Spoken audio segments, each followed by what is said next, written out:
नमो विष्णुपादाय कृष्णपृष्ठाय भूतले श्रीमते भक्तिवेदांत स्वामिन्निति नामिने। नमस्ते सारस्वती देवे गौरवाणी प्रचारिणे निर्विशेषा शून्यवादी पाश्चात्य देशधारिणे। जय श्री कृष्ण चैतन्य प्रभु नित्यानंद श्री अद्वैत गदाधर श्रीवासादि गौर भक्तवृंद। हरे कृष्ण कृष्ण कृष्ण हरे हरे, हरे राम राम राम हरे हरे। मुखं करोति वाचालं पंगुं लंघयते गिरिं यत्कृपातमहं वन्दे श्रीगुरुं दीनतारिणम्। हरे कृष्ण। श्रीमद्भागवतम स्कंद 4 अध्याय 12 ध्रुव महाराजांचे भगवत धामात गमन, श्लोक नंबर 45।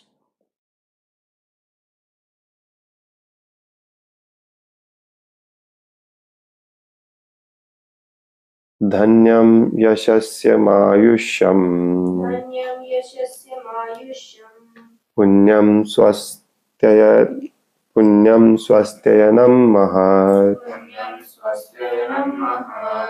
स्वर्गं द्रव्यं सौमनस्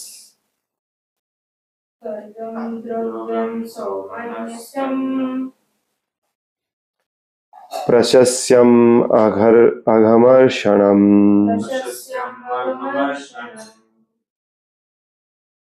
धन्यं यशस्यमायुष्यम्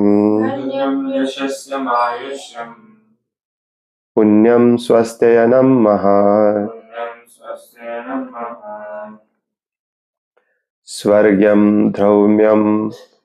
स्वर्गं द्रव्यं सौमनस्यम् प्रशस्यम् अघमर्षणम् धन्यं यशस्यमायुष्यम् पुण्यं स्वस्त्ययनं महत् स्वर्गं द्रव्यं सौमनस्यम् प्रशस्यम् अघमर्षणम्।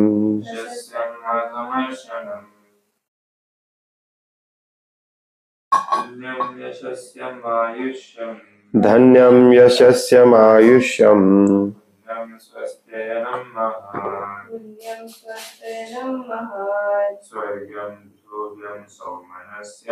स्वर्गं द्रव्यं सौमनस्यम् प्रशस्यम् अघमर्षणम्। धन्यं यशस्यमायुष्यम्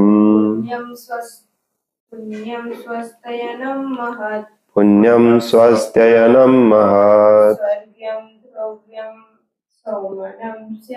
स्वर्गं द्रव्यं सौमनस्यम्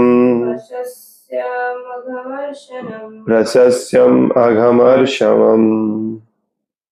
धन्यम धन प्रदान करणारे, यशस्यम प्रसिद्धि देणारे, आयुष्यम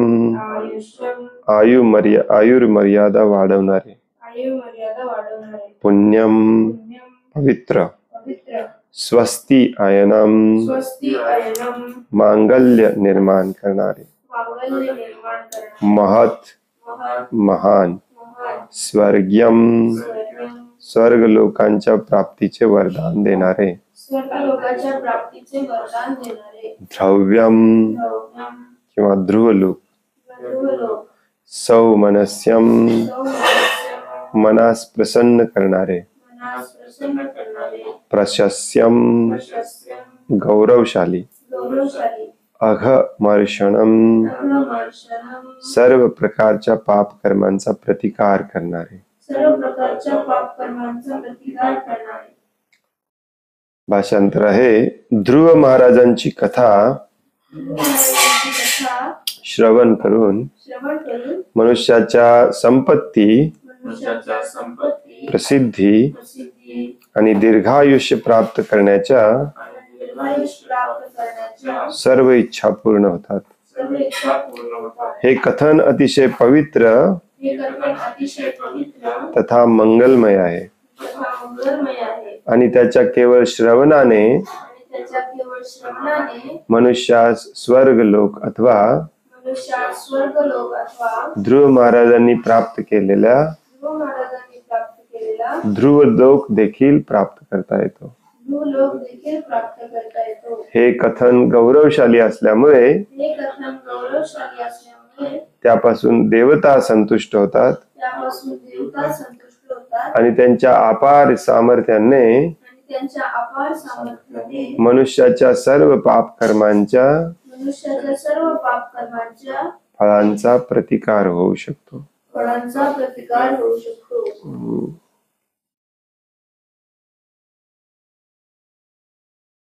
काल आपण हा एक श्लोक वाचायला सुरुवात केला जिथे मैत्रेय ऋषी ध्रुव महाराजांच्या कथेचा आता शेवट करतात. मागचे 3-4 अध्याय आपण जे वाचत आहोत. कालच्या श्लोकामध्ये मैत्रेय ऋषी म्हणतात की श्रेष्ठ संत पुरुषांना आणि भक्तांना ध्रुव महाराजांविषयी ऐकणे अतिशय आवडते. श्रेष्ठ संत पुरुषांना आणि भक्तांना. कालच्या तात्पर्यामध्ये श्रील प्रभुपादांनी समजावून सांगितलं आपल्याला की आपण श्रीमद भागवतमचं श्रवण हे अतिशय काटेकोरपणे आणि प्रत्येक शब्द आणि शब्द अतिशय लक्ष देऊन ऐकलं पाहिजे. एकाही शब्दाकडे दुर्लक्ष करायचं नाही म्हणून सांगितलं श्रील प्रभुपादांनी.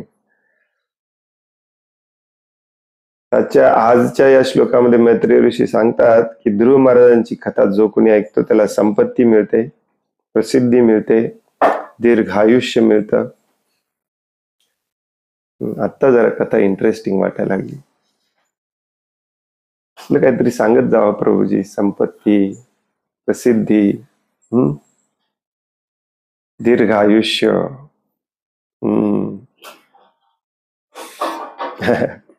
हे कथा अतिशय पवित्र तथा मंगलमय आहे आणि त्याच्या केवळ श्रवणाने मनुष्यात स्वर्ग लोक अथवा ध्रुव लोकाची प्राप्ती होते.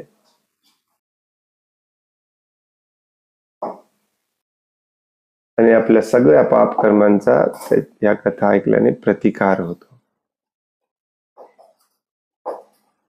असं बऱ्याच ठिकाणी लिहिलेलं असतं. जेव्हा आपण वराह देवाची कथा वाचली तिथे देखील लिहिलेलं होतं. कपिल देवांची कथा ऐकली त्यानंतर पण मैत्रेय ऋषी म्हणतात नक्की भानगड काय आहे. आपल्याला प्रश्न पडतो की नाही. कथा ऐकण्याने काही होत नसतं.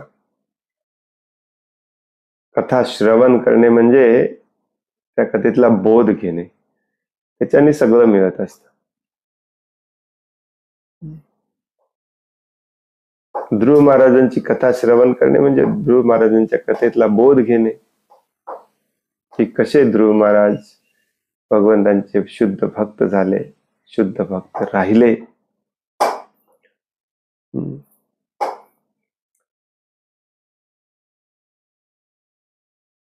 तात्पर्य श्रील प्रभुपादांद्वारे या जगात अनेक प्रकारचे लोक आहेत आणि त्यापैकी सर्वजण शुद्ध भक्त नाहीत. काही जण अपार संपत्ती मिळवण्याची कामना असलेले कर्मी आहेत. काही लोक केवळ प्रसिद्धीच्या मागे लागलेले आहेत. काही जणांना स्वर्ग लोकांमध्ये अथवा ध्रुव लोकांमध्ये जाण्याची कामना आहे आणि इतर लोक भौतिक लाभ प्राप्तीसाठी देवतांना संतुष्ट करू इच्छितात. या ठिकाणी मैत्रेय मुनी येथे म्हणतात की यापैकी प्रत्येक मनुष्य ध्रुव महाराजांची कथा ऐकून आपली कामना पूर्ण करू शकतो.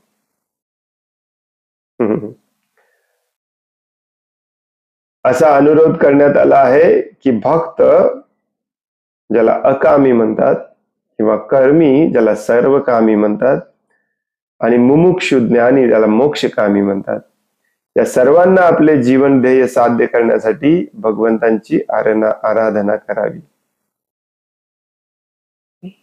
अकाम सर्व कामो वा मोक्षकामी उदारदी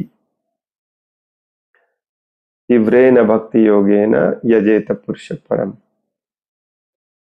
त्याचप्रमाणे जर मनुष्याने भगवत भक्तांच्या कार्यांविषयी श्रवण केले तर त्याला तेच फळ प्राप्त होते.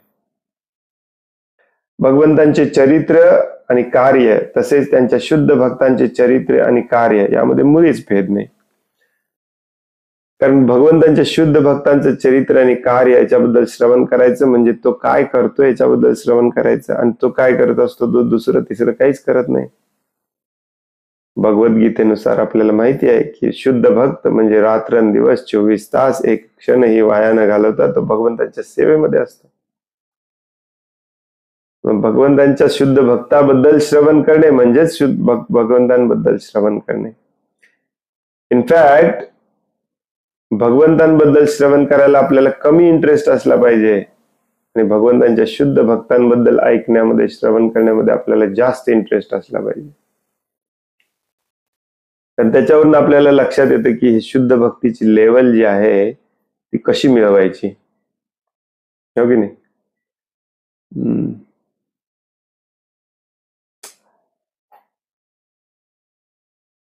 पुढे म्हणतात मैत्रेय ऋषी, श्रुत्वै तच्छ्रद्धया भीक्ष्णम् अच्युत प्रिय चेष्टितम्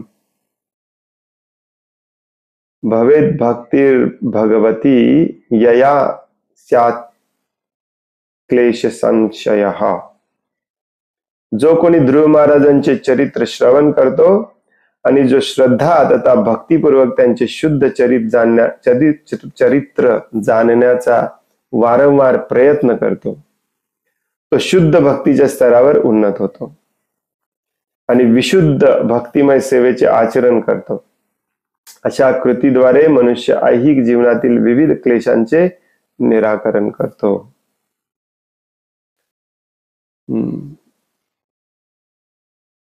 मैत्रेय ऋषींनी सांगितलं जो कोणी ध्रुव महाराजांची कथा श्रवण करतो त्याला संपत्ती मिळते, प्रसिद्धी मिळते, दीर्घ आयुष्य मिळतं, देवी देवतांची पूजा करून जे काही मिळायचं असतं ते देखील मिळतं, स्वर्गलोक मिळतो, ध्रुवलोक मिळतो,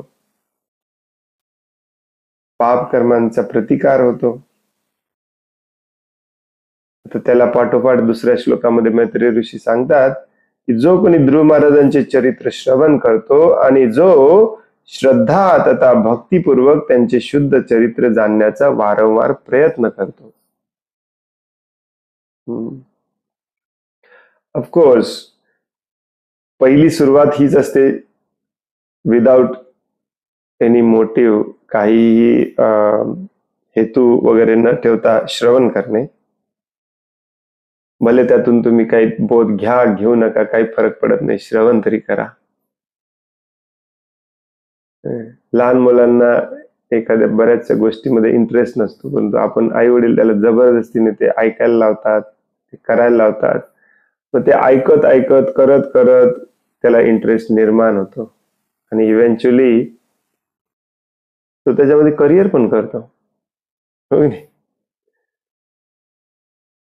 जे लोक इंजिनिअरिंगला ऍडमिशन घेतात, मेडिकलला ऍडमिशन घेतात, त्या सर्वांनाच थोडीच इंटरेस्ट असतो त्याच्यामध्ये, जबरदस्तीने चालू असतं. काही हरकत नाही, जबरदस्तीने देखील आपण ध्रुव महाराजांची कथा ऐकू शकतो, परंतु खरा आपल्याला त्याचा लाभ जो आहे तो तेव्हाच मिळणार जेव्हा आपण श्रद्धेने आणि भक्तिपूर्वक त्यांचं चरित्र जाणण्याचा प्रयत्न करणार की कशा पद्धतीने त्यांनी तपस्या केली, कशा पद्धतीने ते निडर होऊन आणि धैर्याने दृढ निश्चयाने भगवंतांना प्राप्त केलं. तशा प्रकारचा दृढ निश्चय नसेल, धैर्य नसेल, धैर्य म्हणजे काय, ज्याला हिंदीमध्ये धीरज म्हणतात, लगेच मिळणार नाही. 36,000 वर्ष लागले ध्रुव महाराजांना, परंतु 36,000 वर्ष मला इथेच राहायचं आहे म्हणून ध्रुव महाराज परत पापी नाही झाले. 36,000 वर्ष ध्रुव महाराजांनी भगवंतांची सेवा केली, क्षत्रिय धर्माचं पालन करत. तर हे सगळं जाणून घेतलं पाहिजे. एक असतं श्रवण करणं, दुसरं असतं जाणणं, आणि तिसरं असतं त्याचा साक्षात्कार करून घेणं, रिअलाइज होणे, रिअलायझेशन. त्या स्टेजला आल्यानंतर मग आपले सगळे दुःख क्लेश सगळे निघून जातात. मैत्रेय ऋषी सांगतात. तात्पर्य श्रील प्रभुपादांद्वारे या श्लोकामध्ये अच्युत प्रिय हा शब्द महत्वाचा आहे. ध्रुव महाराजांचे चरित्र आणि यश अत्यंत श्रेष्ठ आहे, कारण ते पुरुषोत्तम भगवान श्री अच्युतांना फार प्रिय आहे. अच्युत प्रिय व्हायचे आपल्याला देखील. ज्याप्रमाणे पुरुषोत्तम भगवंतांच्या लीला कृत्यांविषयी श्रवण करणे आनंददायक आहे, त्याचप्रमाणे त्यांना अतिशय प्रिय असणाऱ्या भक्तांविषयी श्रवण करणेही अत्यंत आनंददायक आणि सामर्थ्यकारक आहे. ध्रुव महाराजांच्या या कथेचे मनुष्याने जर पुन्हा पुन्हा केवळ वाचन, श्रवण आणि पठन केले तर तो कोणत्याही इच्छित मार्गाने जीवनाचे पूर्णत्व प्राप्त करू शकेल. सर्वात महत्वाचे म्हणजे त्याला महान भक्त होण्याची संधी लाभू शकेल. महान भक्त होणे म्हणजेच सांसारिक जीवनातील सर्व क्लेशकारक स्थितींचा विनाश करणे. जसं बऱ्याचदा मी सांगितलेलं आहे ऑलरेडी. सनातन गोस्वामी म्हणतात की भगवंतांबद्दल श्रवण केल्यावर मला काहीच होत नाही माझ्या हृदयामध्ये. भगवंतांच्या भक्तांबद्दल श्रवण केलं तरी काही होत नाही हृदयामध्ये, परंतु भगवंतांच्या भक्तांचा भगवंतांशी संबंध कसा आहे याच्याबद्दल जर श्रवण केलं तर हृदय पागळून जातं, मेल्ट होतं. कारण त्या भक्तांच्या भगवंतांशी असलेला जो संबंध आहे त्या संबंधामध्ये जे प्रेमाचं आदान प्रदान आहे, त्या प्रेमाच्या आदान प्रदानामध्ये जे आनंद आहे ते आनंद आपल्याला पण हवाय. त्याचाच शोध आपण घेतोय, तेच सगळीकडे शोधतोय, हो की नाही. आज प्रत्येक व्यक्ती आनंद शोधत असतो. आनंद शोधत नाही असं कोणीच नसतं. परंतु दुर्दैवाने मी कोण आहे, ही सृष्टी काय आहे, भगवंत कोण आहेत हे माहिती नसल्यामुळे स्वतःला आपण शरीर समजून शरीराच्या शारीरिक, बौद्धिक, मानसिक आनंदासाठी रात्रंदिवस धडपडत असतो, जे क्षणभंगूर आहे. आणि जेव्हा आपण अशा कथा ऐकतो, ध्रुव महाराजांचे, प्रल्हाद महाराजांचे, कुंती महाराणी, द्रौपदी, भीष्मदेव, अर्जुन, संत तुकाराम, सावतामाळी, तर त्यांचं ते आनंद आपण उपभोगायचा, त्यांचं ते आनंद आपण शिकायचा प्रयत्न करत असतो. काय भानगड आहे, असं कसं काय तुकाराम महाराजांनी सगळं सोडून दिलं आणि मग कसे काय आनंदी झाले. इथे तर आपल्याला वाटतं की धरल्यावरती आनंद मिळतो, सोडून दिल्यावर कसा काय आनंद मिळतो. हे शिकायचंय. हे शिकण्यासाठी त्यांचे चारित्र्याचं वाचन, श्रवण करायचं, हो की नाही.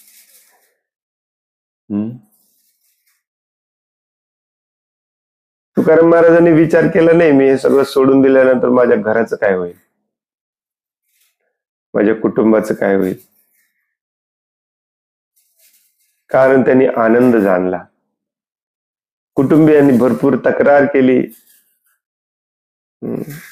जसं समाज त्यांना घालून पाडून बोलत होता तसं त्याच्यापेक्षा जास्त कुटुंबातलेच त्यांना जास्त घालून पाडून बोलत होते. परंतु जसं समाजाला त्यांनी हा स्वतःचा आनंद द्यायचा प्रयत्न केला, तसंच त्यांनी कुटुंबियांना पण द्यायचा प्रयत्न केला की बघा, जोपर्यंत मी दुसऱ्याचं सगळं सोनं नाणं सगळं माझ्या घरात साठवून ठेवलेलं तोपर्यंत मी सुखी नव्हतो. आता हे सगळं सोडून दिलो, भगवंतांच्या नामस्मरणात लागलो, तर माझ्या इतका सुखी आनंदी या जगात दुसरा कोणी नाही. मीही तुम्हाला प्रॅक्टिकली दाखवून देतोय माझ्या चेहऱ्यावरचा आनंद. तुम्ही पण शिका. तुम्ही कशाला माझ्या मागे लागलाय की परत सगळं घेऊन या, परत सगळं करा, परत आमच्यामध्ये अडका.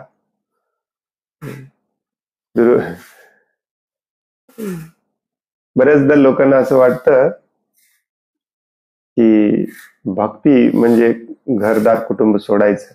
घरदार कुटुंब नाही सोडायचं, घरदार आणि कुटुंबातली आसक्ती सोडायची असते.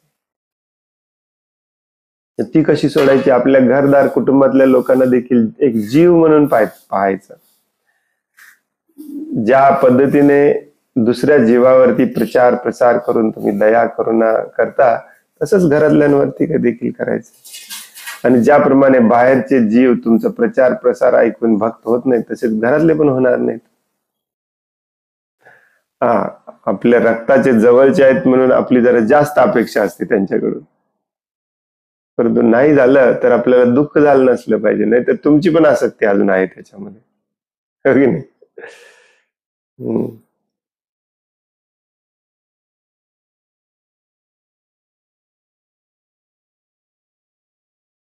मग हे सगळं शिकण्यासाठीच आपण अशा महान महात्म्यांचं चरित्राचं श्रवण करायचं असतं. नसेल तर सगळं पठण करून काय उपयोगाचं?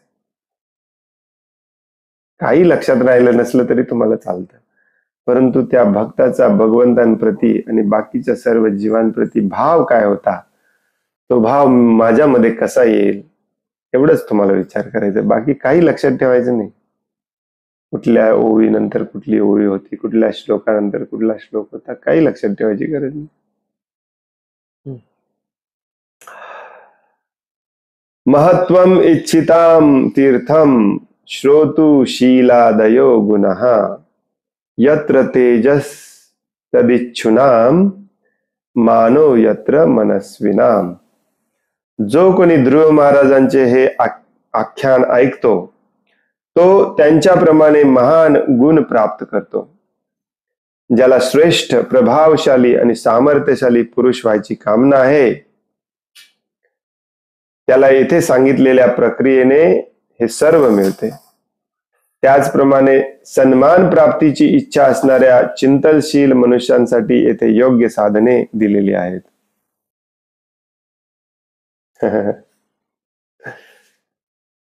बघा,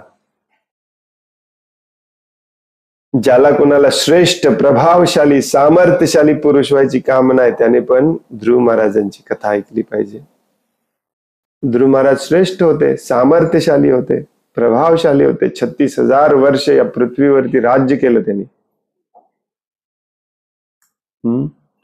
त्याचबरोबर सन्मान प्राप्तीची इच्छा असणाऱ्या चिंतनशील मनुष्यांनी देखील ध्रुव महाराजांची कथा ऐकली पाहिजे.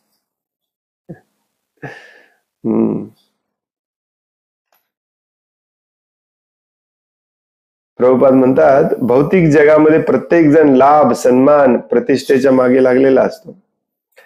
प्रत्येकाला सर्वोच्च पद प्राप्त करण्याची अभिलाषा असते आणि प्रत्येकालाच महान पुरुषांच्या महान गुणांविषयी ऐकण्याची इच्छा असते.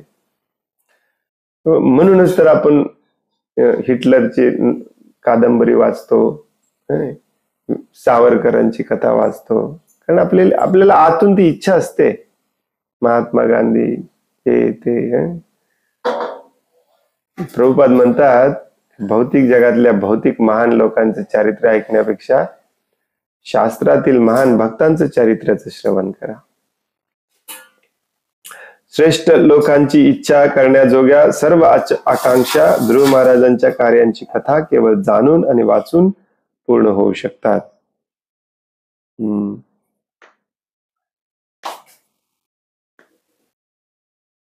ध्रुव महाराजांमध्ये जे भक्तामध्ये गुण असतात ते सगळे गुण होते, परंतु सगळ्यात महत्वाचा त्यांचा गुण काय होता सांगा? त्यांच्या कथेतून काय घ्यायचं आपण? सगळ्यात महत्वाची गोष्ट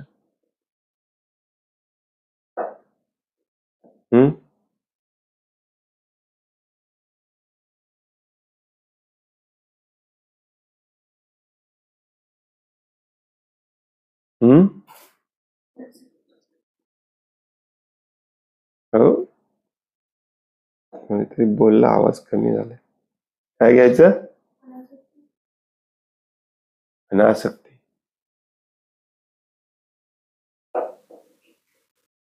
ध्रुव महाराजांच्या नावातच आहे ध्रुवता, दृढ निश्चय. पेशन्स नाही, दृढ निश्चय. पेशन्स आपोआप येतो, दृढ निश्चय. काय व्हायचं ते होऊ दे, मला हे करायचंच आहे. आजकाल भौतिक गोष्ट करायला देखील लोकांच्या मध्ये ही जिद्द, दृढ निश्चय राहिलेला नाही.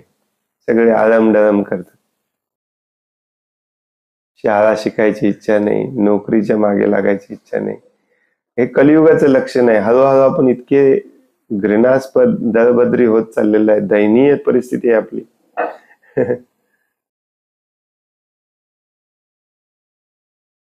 बसून नुसतं खायचंय, झोपायचंय, टीव्ही बघायचंय, बस. भौतिक इच्छा राहिलेली नाही आपली, तर आध्यात्मिकतेमध्ये दृढ निश्चय कसा राहणार? भगवान श्रीकृष्ण भगवद्गीतेमध्ये पुन्हा पुन्हा सांगतात, दृढ निश्चय असलं पाहिजे, दृढ निश्चय असलं पाहिजे, ध्रुवता, दृढव्रता शब्द येतो भगवद्गीतेमध्ये. ध्रुव महाराजांच्या कथेतून ही सगळ्यात महत्वाची गोष्ट घ्यायची, की आपल्या जसं पेशन्स, आपल्या या भक्ती मार्गामध्ये बरेच अडथळे येणार, बरेच प्रॉब्लेम येणार. 90% ला जाऊन परत 0ला येणार. परत उठून उभारायची शक्ती आपल्यामध्ये आली पाहिजे ध्रुव महाराजांची कथा ऐकून.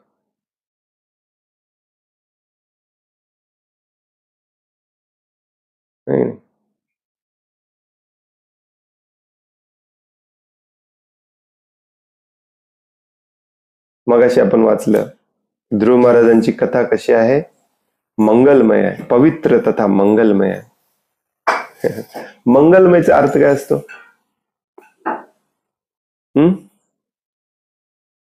मंगलमय म्हणजे काय? चांगलं चांगलं चांगलं मंगल होते. कशामुळे? त्याला बघितल्यामुळे, त्याच्याबद्दल ऐकल्यामुळे. भगवंतांना देखील म्हटलं जातं, भगवंतांचे नाम, रूप, गुण, लीला हे सगळं मंगलमय आहे. मंगलमय, सच्चित आनंदमय, सगळं मंगल झालं पाहिजे. ऑस्पिशियस ज्याला आपण म्हणतो, शुभ, हो की नाही? ध्रुव महाराजांची कथा ही पवित्र आणि मंगलमय आहे. म्हणजे ध्रुव महाराजांची कथा ऐकल्यानंतर सगळं आपल्या जीवनामध्ये मंगलमय झालं पाहिजे, चांगलं घडलं पाहिजे. आपल्या सर्वांची हीच इच्छा असते, माझ्याबद्दल ऐकून तुमचं जीवन मंगलमय व्हावं.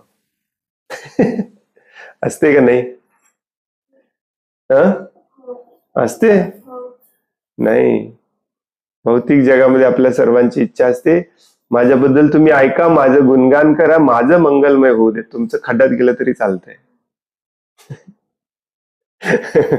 होय ना? ध्रुव महाराजांच्या कथेतून आपल्याला हे शिकायचं आहे, की तुमचं चरित्र पण असं झालं पाहिजे की तुम्हाला बघून दुसऱ्यांना मंगलमय वाटलं पाहिजे. त्याला म्हणतात भक्त. तुमचं नाव जरी काढलं तरी लोकांच्या तोंडावर, कपाळावरती आट्या येत असतील तर प्रॉब्लेम आहे, हो की नाही? भौतिक जगात पण प्रॉब्लेम आहे. आध्यात्मिक तर खूप लांबची गोष्ट, भौतिक जगात पण प्रॉब्लेम आहे. आपलं म्हणजेच याचा अर्थ काय? तुम्ही तुमचं चारित्र्य बदललं पाहिजे. त्याला म्हणतात भक्ती मार्ग.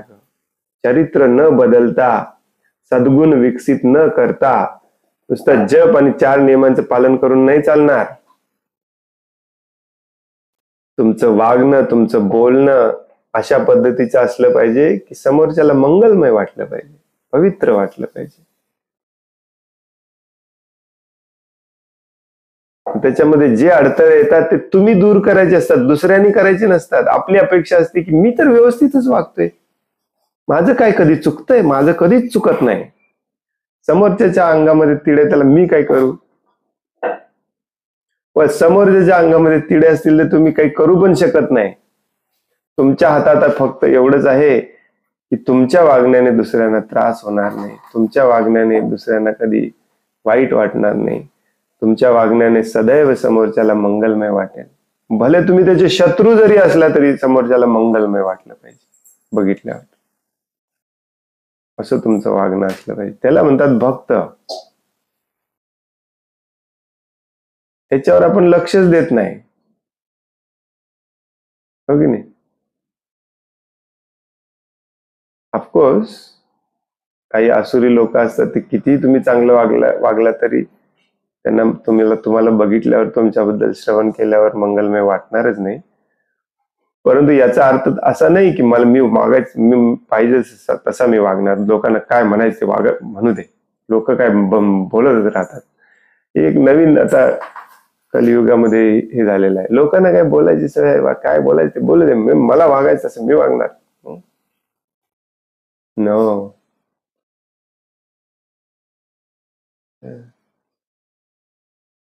भले तुमचं नुकसान झालं तरी चालतंय. कसलं नुकसान? भौतिक नुकसान. हे खपत नाही आपल्याला. प्रॉब्लेम इथे आहे. फायदा असल्याशिवाय आपण कुठे जात नाही, फायदा असल्याशिवाय कोणाशी संबंध ठेवत नाही, फायदा असल्याशिवाय कोणाशी आपण बोलत नाही. आणि मग आपली ही धारणा असते की माझं जर थोडस जरी नुकसान झालं तर नो नो नो, आणि म्हणून आपण वाईट वागतो. काय नुकसान होऊन काय नुकसान होणार आहे? या भौतिक जगातलं तुमचं कधी नव्हतंच काही, तर तेच गेल्यावरती तुम्हाला वाईट वाटायचं काय कारण आहे? परंतु तुमचं चारित्र्य, तुमचं वागणं असं असलं पाहिजे की समोरच्याला कधी वाईट वाटलं नसलं पाहिजे, मंगलमय वाटलं पाहिजे, पवित्र वाटलं पाहिजे. अशा व्यक्तीलाच भक्त म्हणतात, अशा व्यक्तीला साधू म्हणतात, सज्जन म्हणतात, हो की नाही?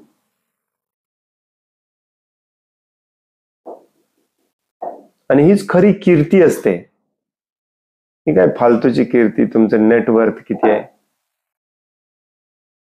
तुमच्याकडे पैसा किती आहे, तुमचे घर किती आहेत, ही कीर्ती किती दिवस टिकणार आहे? ध्रुव महाराजांचे करोडो अब्जावधी या कल्पातली पण कथा नाहीये ही. एक कल्प मोजता येत नाही आपल्याला. अजून ही ध्रुव महाराजांची कीर्ती आहे बघा. का? कारण त्यांचं चरित्र पवित्र आणि मंगलमय होत. थोडस नुकसान सहन करायला, सोसायला शिका. काही फरक पडत नाही. नाहीतरी एक दिवस तुमच्या हातातून ते जाणारच आहे. तुमचं नाहीच आहे, तुमचं नव्हतंच कधी. काही लोक मी बघितले 5 रुपये 10 रुपयासाठी दुसऱ्याशी वाईट वागतात.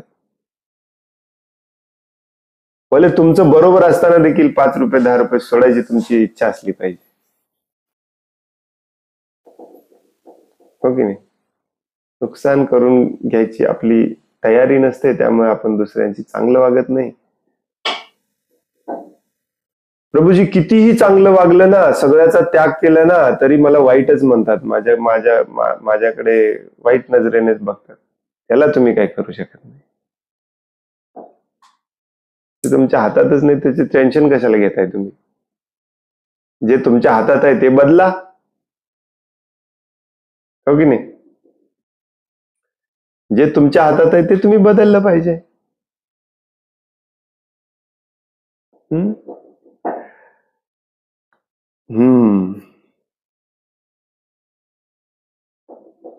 इंटरेस्टिंग गोष्ट सांगतात पुढे मैत्रेय ऋषी. कसं श्रवण करायचं, ध्रुव महाराजांची कथा श्रवण कशी करायची सांगणार आहेत मैत्रेय ऋषी. सगळं झाल्यावरती वाचतोय आपण कसं श्रवण करायचं. यातला पहिला श्लोक वाचूया, पुढचे उद्या वाचूया.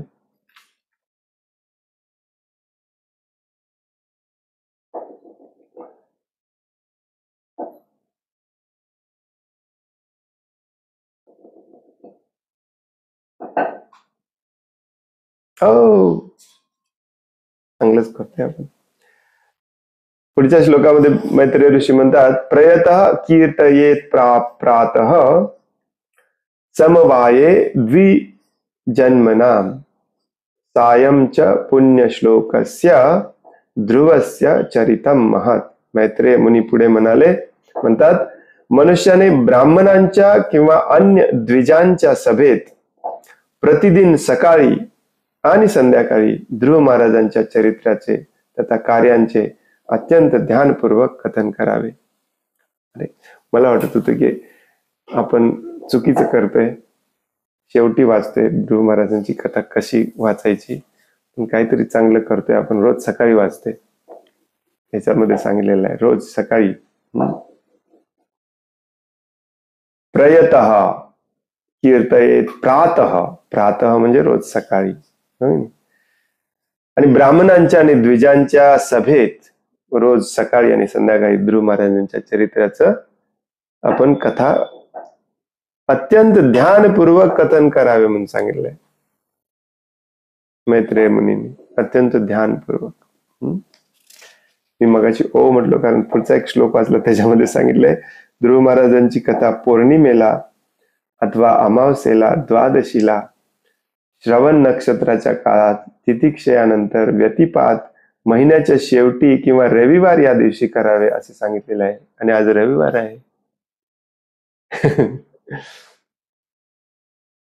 अर्थात अनुकूल आणि श्रद्धाळू श्रोत्यांनाच ही कथा ऐकवावी हे पण सांगितलेलं आहे. कोणत्याही व्यावसायिक हेतूविना अशा प्रकारे कथा सांगितली जाते तेव्हा वक्ता आणि श्रोता दोघांनाही पूर्णत्व प्राप्त होते. आणि व्यावसायिक हेतू ठेवून जर ही कथा सांगितली तर वक्ता आणि श्रोता दोघेही नरकात जातात.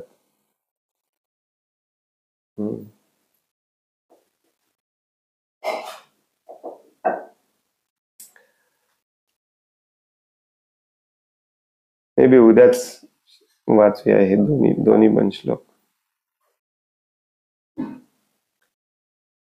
कधी ध्रुव महाराजांची कथा कधी, कुठे, कोणाकडून कशी श्रवण केली पाहिजे हे पुढच्या 2 श्लोकामध्ये सांगतात मैत्रेय ऋषी.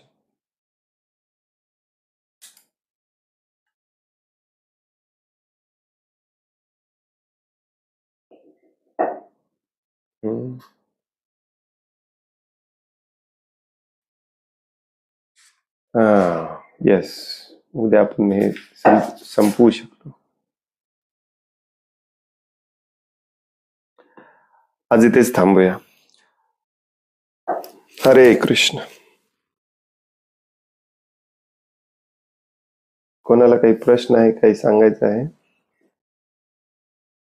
हरे कृष्ण प्रभूजी, दंडवत प्रणाम. हरे कृष्ण, दंडवत प्रणाम. प्रभूजी, तुम्ही सांगितलं की आपल्याला प्रपंच सोडायचं नाही, त्याच्यात ती आसक्ती सोडायची आहे. तुम्ही बऱ्याच वेळा सांगता की समजा आपल्या 50च्या नंतर आपण सोडलं पाहिजे.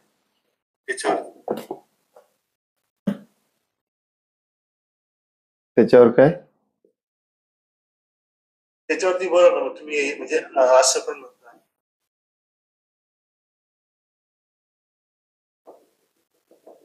या तुम्ही आता इतके दिवस श्रवण ऐकत आहात. मी हे पण म्हणतो की कलियुगामध्ये घर सोडणं कठीण आहे, त्यामुळे घरात राहूनच घरातली आसक्ती सोडली पाहिजे आणि भगवंतांचं कार्य केलं पाहिजे. सकाळ, दुपार, संध्याकाळ घरातल्यांची पोट भरायचं काम बंद केलं पाहिजे 50 नंतर. त्यालाच म्हणतात आसक्ती सोडणे. आणि जर तुम्हाला घर सोडून एखाद्या आश्रमात वगैरे सेवा करायला मिळत असेल तर अतिउत्तम. काय करायचंय घरात राहून? ही वैदिक पद्धती अगदी परफेक्टली बनवलेली आहे भगवंतांनी. घरातल्यांना सोडायचं नाही, घरातल्यांची आसक्ती सोडायची. म्हणजे घरातल्यांची आसक्ती तुम्ही 50च्या आतच 10 वर्षाच्या असल्यापासूनच सोडायची. 50 नंतर बिलकुल ना घराची ना घरातल्यांची आसक्ती असली पाहिजे तुम्हाला. मग घरातल्यांची आसक्ती तुम्ही 50 नंतर पण सोडू शकता घरात राहून. याचाच अर्थ असतो की कुठे तुम्हाला वनात जायला, आता जंगलात वगैरे कुठे जाणार? जंगलच राहिलं नाही. जंगलात तुम्ही राहू पण शकत नाही.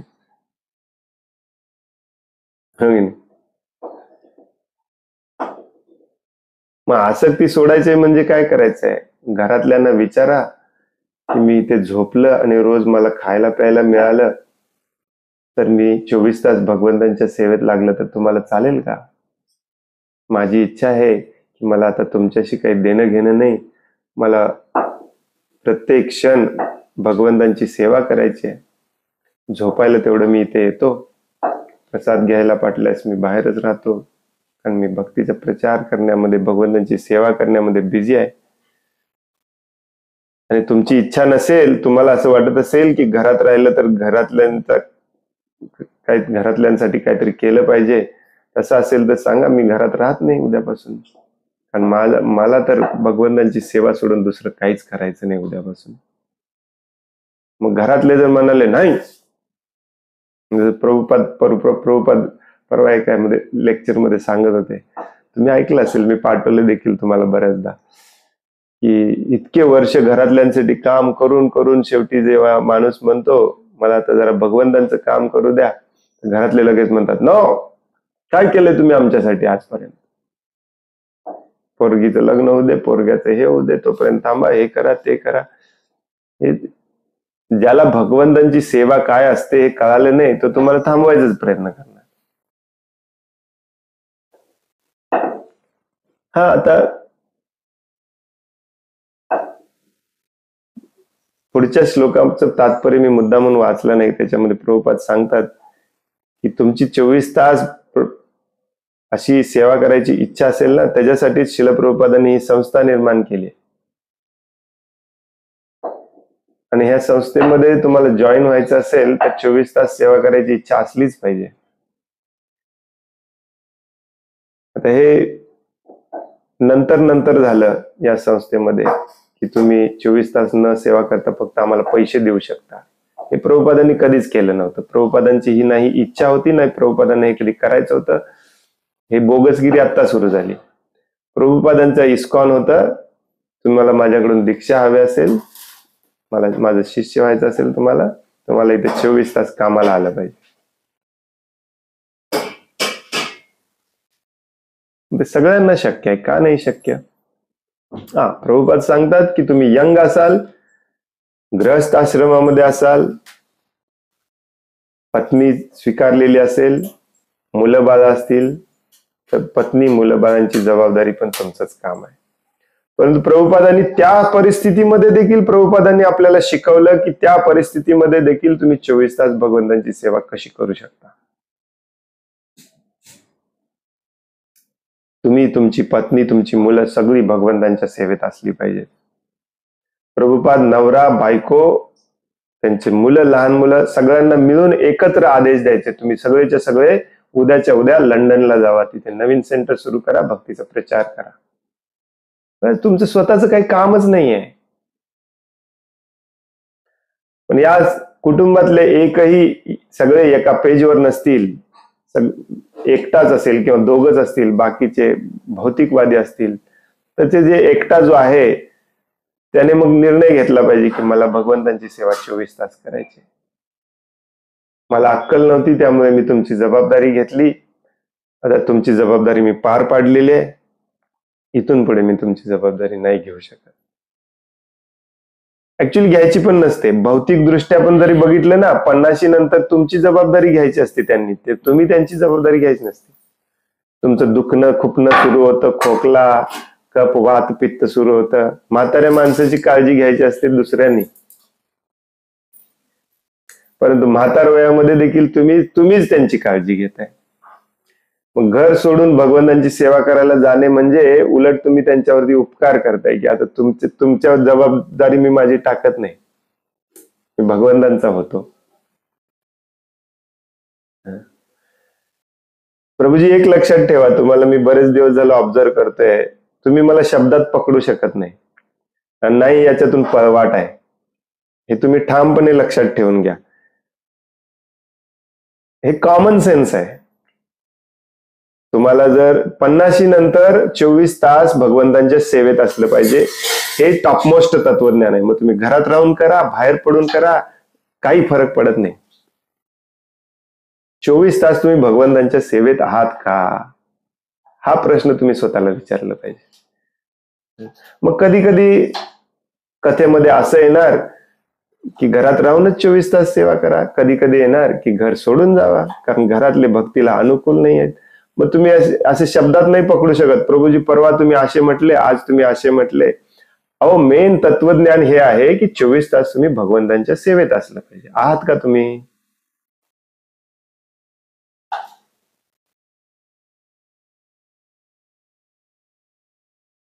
चोवीस तास जर तुम्ही भगवंतांच्या सेवेत असाल तर तुम्हाला वेश्यागृहामध्ये देखील राहायला परवानगी आहे, मदिरालयामध्ये देखील राहायला परवानगी आहे, सगळं अलाउड आहे.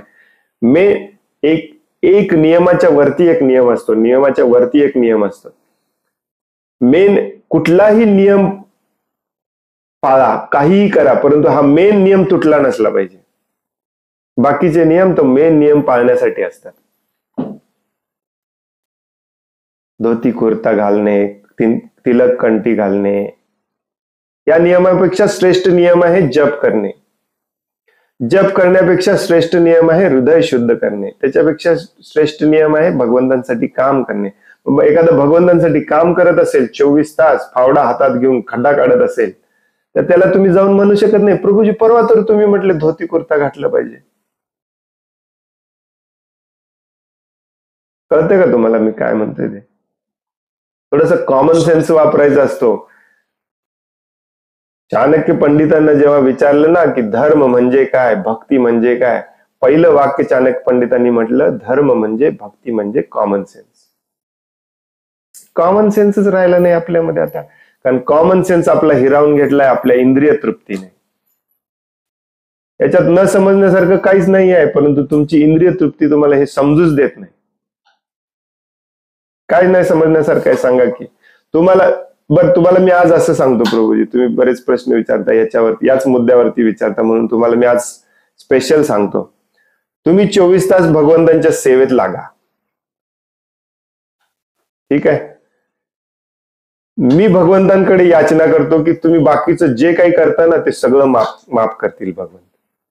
घरात राहिलं तरी चालेल, पॅन्ट शर्ट घातलं तरी चालेल, केस ठेवले तरी चालतील, काही केलं तरी चालेल, परंतु एक नियम बिलकुल तोडायचा नाही, 24 तास भगवंतांच्या सेवेत असलं पाहिजे.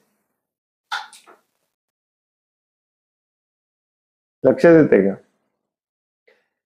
याच्यातून पळवाट नाही काढू शकत आपण, पळवाट नाहीच आहे. काढणार कशी? कितीही प्रयत्न केला ना तुम्ही, या भौतिक जगातलं दुःख तुम्हाला पुन्हा पुन्हा याची आठवण करून देणार की तेच बरोबर होतं. आणि या भौतिक जगामध्ये सुख नाहीच आहे. कसंही पळायचा प्रयत्न करा तुम्ही याच्यापासून, पुन्हा त्याच लेवलला यायचंय, पुन्हा त्याच लेवलला यायचंय, पुन्हा त्याच लेवलला यायचंय. हे आज तुम्हाला मी फायनल सांगतो, तुम्हाला शक्य असेल घरात राहून 24 तास भगवंतांची सेवा करा. तुम्हाला घरात राहून 24 तास भगवंतांची सेवा करणे शक्य होत नसेल, मग ती तुमची कमतरता असो किंवा घरातल्यांची असो, दोघांची असू शकते. असं नाही की घरातलेच भक्ती करू देत नाहीत, तुमची स्वतःची पण कमतरता असू शकते. तुम्हालाच घरातल्यांची आसक्ती असेल तर, आणि हे जर जमत नसेल घरात राहून, तर जिथं जमतंय तिथे जाऊन 24 तास भगवंतांची सेवा करा. मग ते मंदिर असो, आश्रम असो, जंगल असो, एकटं राहणे असो, दुसऱ्यांसोबत राहणे असो, काही फरक पडत नाही. लक्षात येते का?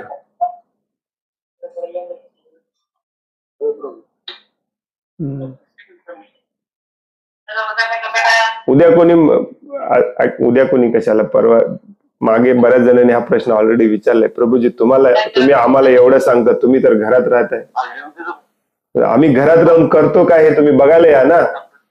हो की नाही? प्रभूजी म्यूट करा.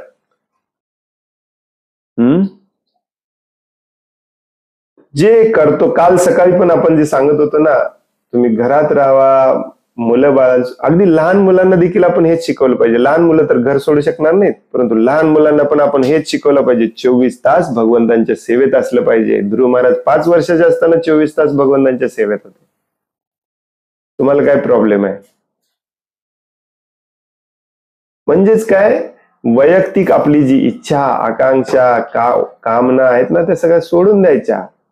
कुटुंबात मध्ये जरी राहिलं तरी कुटुंबातल्या सगळ्यांनी मिळून चर्चा करायची सकाळी बसून की आज आपण प्रभुपादांसाठी काय करू शकतो, भगवान श्रीकृष्णांसाठी काय करू शकतो.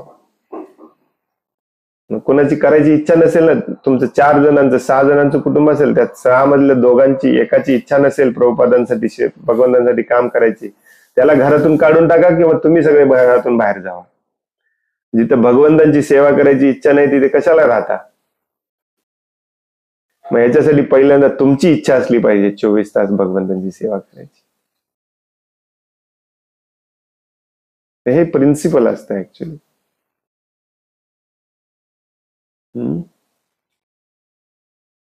आणि सगळे चरित्र जसं आज आपण जसं चर्चा करत होतो की ध्रुव महाराजांचे चरित्र याच्यासाठीच वाचायचं आहे. आणि जसं मी सांगितलं संत तुकारामांचं, सावता माळींचं चरित्र याच्यासाठीच वाचायचं आहे. आता सावता माळीला बघा, तुम्ही शब्दात अडकवायचा प्रयत्न करताना हे ऐका. सावता माळीला गावातले सगळे येऊन शिव्या द्यायचे, वाईट म्हणायचे की सगळे चाललेत पंढरपूरला, तू येत नाहीस, तू कसला भक्त, घरात राहतोस, घरात राहणारा भक्त, घरात राहणारा भक्त. परंतु सावता माळीच महान भक्त म्हणून आपण नाव घेतो आज त्याचं. का? कारण त्याची भावना 24 तास भगवंतांची सेवा करायची होती. पंढरपूरला जाणारे नाटक करत होते, पंढरपूर यात्राला जायचे. हा नाटक करत नव्हता, हा 24 तास भगवंतांची सेवा करत होता. तुम्ही 24 तास भगवंतांची सेवा करा ना. घरात राहावा, नदीवर राहावा, जंगलात राहावा, काही फरक पडत नाही. चैतन्य महाप्रभूंनी सांगितलंय चैतन्य चरितामृतामध्ये, मला पूर्ण श्लोक आठवत नाही पण त्याची सुरुवात स्थाने स्थिते, चैतन्य महाप्रभू म्हणतात स्थाने स्थिते. स्थाने स्थिते म्हणजे ज्या ठिकाणी आहात तिथे तुम्ही 24 तास भगवंतांची सेवा करायला शिकलं पाहिजे. आणि ते जर होत नसेल तर जिथे होईल तिथे तुम्ही गेलं पाहिजे. सिंपल नियम आहे, सिंपल प्रिन्सिपल आहे.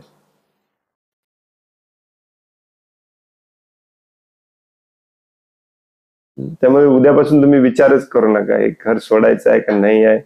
मेन आहे म्हणजे 24 तास भगवंतांची सेवा करायची, करायला लागा.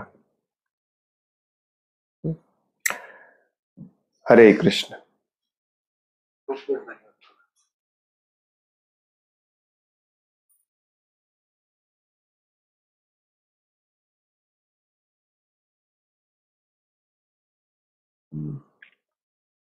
खूप खूप धन्यवाद. वांछा कल्पतरो वयश्च कृपा सिंधोभ्य एव च पतितानां पावनेभ्यो वैष्णवेभ्यो नमो नमः.